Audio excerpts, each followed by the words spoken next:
સ્વાધ્યાય 6 દાખલા નંબર 19 આ તમને આપ્યું છે કે 10 મીટર ત્રિજ્યાવાળા એક નળાકાર પીપમાં 314 મીટર ઘન પ્રતિ કલાકના દરે ઘઉં ભરવામાં આવે છે. એક નળાકાર પીપ એટલે કોઠી છે, એમાં આપણે જોઈએ કે ઘઉં ભરવામાં આવે છે એટલે નાખવાનો દર કેટલો છે? ઘઉં નાખવાનો દર આપણે જોઈએ કે 314 મીટર ક્યુબ પ્રતિ કલાક, એક કલાકના દરે 314 આપણે જોઈએ કે મીટર ઘન નાખવામાં આવે છે. એટલે આપણે જોઈએ કે ઘનફળમાં થતો ફેરફાર છે કલાકના દરે. એટલે અહીંયા આપણે જોઈએ કે dv/dt 314 મીટર ક્યુબ પ્રતિ કલાક અને ત્રિજ્યા તમને 10 મીટર આપી છે અને ત્યારે તમને એમ કહે છે કે ઊંડાઈના વધારાનો દર શોધો. જો દર શોધવાનો છે, ઊંડાઈના વધારાનો, ઊંડાઈ એટલે ઊંચાઈ, નળાકારની ઊંચાઈનો દર શોધવાનો છે. હવે બાળકો અહીંયા તમને ખબર છે કે જો નળાકારના આ દાખલો છે એ 6.1 ચેપ્ટર અનુસાર સ્વાધ્યાય અનુસાર છે 6.1. હવે દર શોધવાનો છે તો આપણે જોઈએ કે અહીંયા dv/dt t ની સાપેક્ષ પેલા વિકલન, ત્રિજ્યા અચળ છે, ઊંચાઈમાં ફેરફાર થાય છે એટલે r² અને dh/dt. હવે અહીંયા તમે વિચારી શકો dv/dt તમને 314 આપ્યા છે, આ પાઈ r² r એટલે 10 છે, સ્ક્વેર એટલે 100, dh/dt તમારે શોધવાના છે. બરોબર. હવે પાઈ ની કિંમત કેટલી? તો અહીંયા મૂકી જ દઈએ બાળકો. પાઈ ની કિંમત 3.14 લ્યો. આપણે જોઈએ કે 3.14.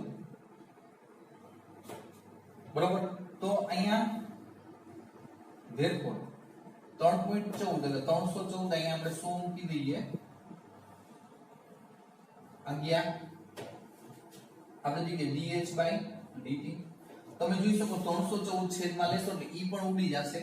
તો આપણે જોઈએ કે therefore dh/dt is equal 1, ઊંચાઈમાં 1 metre પ્રતિ કલાક દરે ફેરફાર થતો હશે. ઊંચાઈમાં 1 મીટર પ્રતિ કલાકના દરે ફેરફાર થતો હશે એમ કહી શકાય. પછી દાખલા નંબર 20 છે.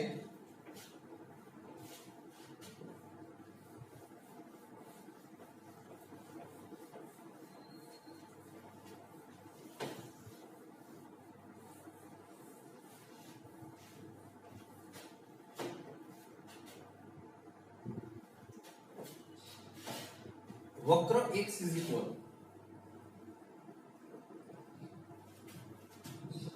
t² plus 3t minus 8, y is equal to t² minus 2t minus 5. પછી બિંદુ આપ્યું છે 2 minus 1. બિંદુએ સ્પર્શકનો ઢાળ શોધો. સ્પર્શકનો ઢાળ dy/dx શોધવાના છે. પણ અહીંયા ચલ આપણે જોઈએ કે પ્રચલ સમીકરણ છે એટલે t ની જરૂર પડશે તમારે. t ની વેલ્યુની જરૂર પડશે. તો જો આ બિંદુ છે તો આપણે x અને y ની જગ્યાએ તમે x ની જગ્યાએ 2 અને y ની જગ્યાએ -1 લખી શકો પ્રચલ સમીકરણ અનુસાર. તો x ની જગ્યાએ આપણે 2 લખીએ. આ t² plus 3t minus 8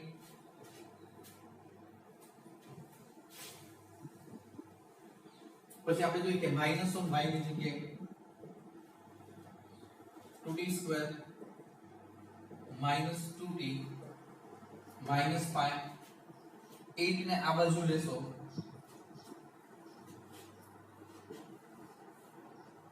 સાઈડમાં દર્શાવું છું. -1 2t² minus 2t minus 5.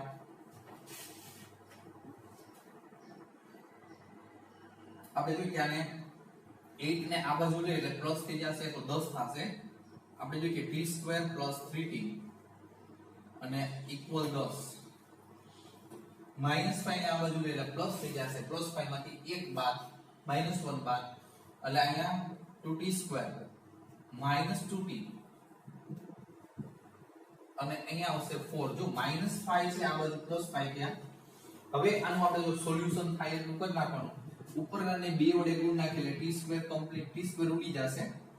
ઉપરલાને 2 વડે ગુણીએ એટલે 2t² + 60 અને અહીંયા 20 આ 2t² minus 2t 4 minus plus minus આ કમ્પ્લીટ ગયા 6 ને 2 8t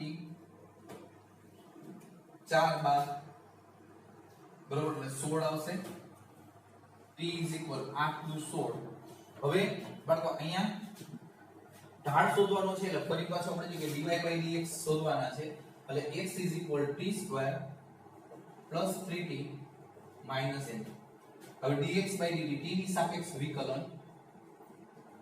અહીંયા 2t + 3 પછી એ જ રીતે બાળકો y =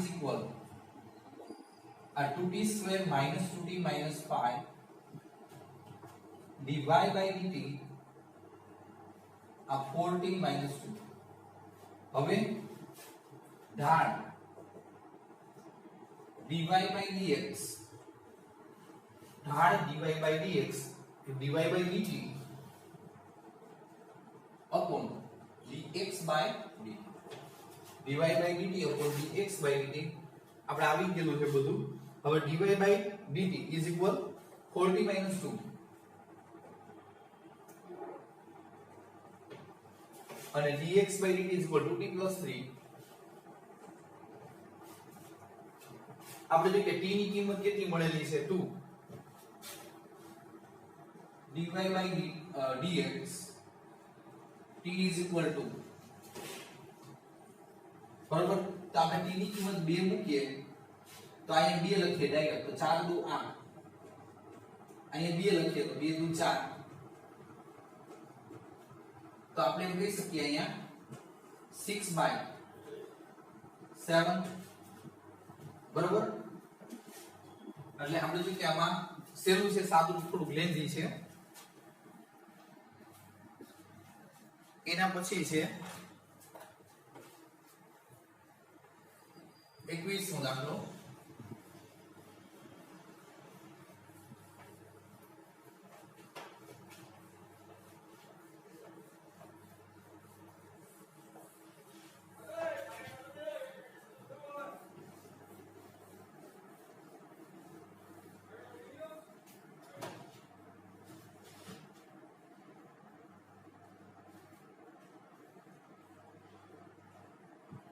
रेखा y = mx + 1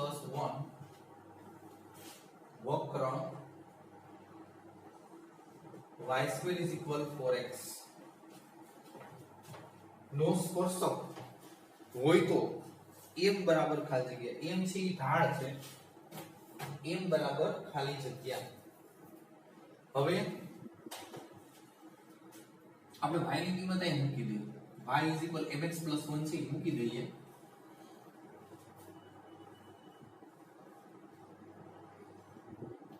बराबर એટલે અહીંયા therefore mx + 1 all over square y ની કિંમત અહીં મૂકી = 4x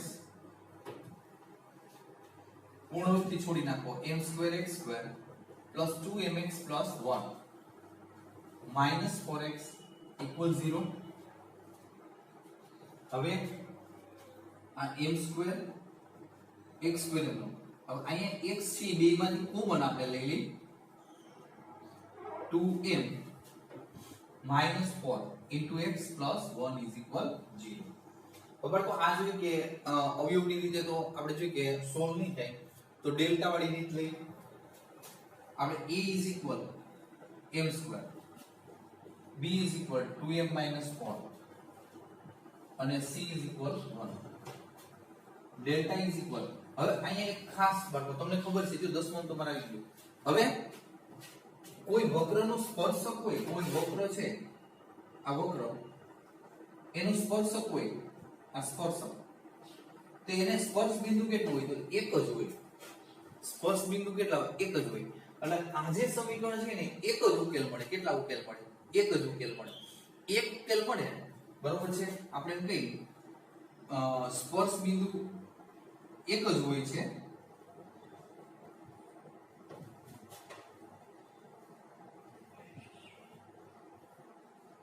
તો આપણે જોઈએ કે સમીકરણનો ઉકેલ એક જ ઉકેલ મળે છે. તો એક ઉકેલ મળે તો તમને ખબર 10 માં અનુસાર ડેલ્ટા ઇઝ ઇક્વલ 0 લઈ શકાય. એક ઉકેલ મળે તો ડેલ્ટા ઇઝ ઇક્વલ 0. તો ડેલ્ટા આપણે કહીએ કે b² - 4ac ઇક્વલ 0 થઈ શકે. અને abc આપણી પાસે કમ્પ્લીટ પડ્યા તો b² therefore 2m - 4 all over square minus 4 a m² c 1 છે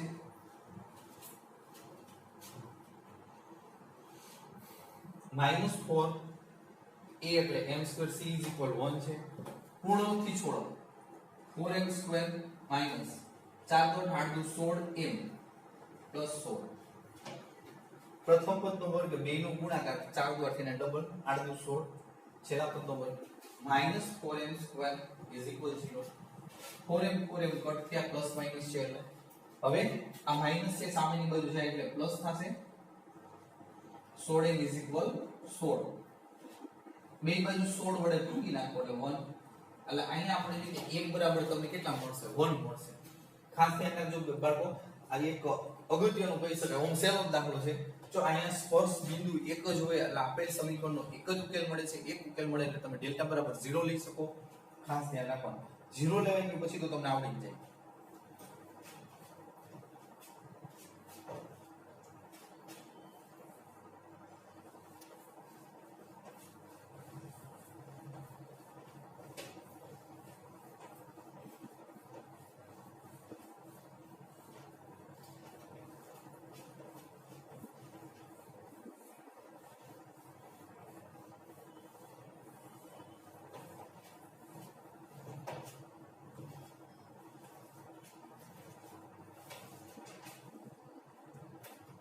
દાખલા નંબર 22 વક્ર 2y is equal 2y plus x² is equal 3. પછી બિંદુ 1 1 આગળના અભિલંબનું સમીકરણ મેળવો. આગળના અભિલંબનું સમીકરણ મેળવો. પહેલા આપણે જોઈએ કે વક્ર આપણે જોઈએ કે જે આવ્યો છે એનો ઢાળ મેળવીએ. ઢાળ તો therefore 2 dy by dx આ 2x સોરી પ્લસ 2x સામે 0. હવે આ બે વડે ભાંગી નાખી તો dy by dx x સામેની બાજુ.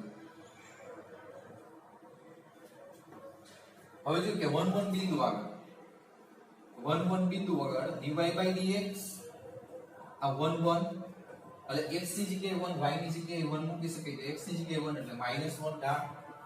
હવે આ ઢાળ કેનો તો કે સ્પર્શકનો ઢાળ.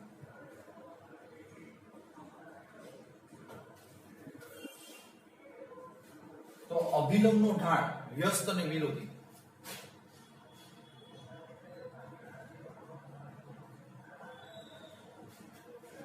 ઢાળ n is equal વ્યસ્ત અને વિરોધી. વ્યસ્ત એકનો વ્યસ્ત 1 અને વિરોધી -1 નું +1. તો અભિલંબનું સમીકરણ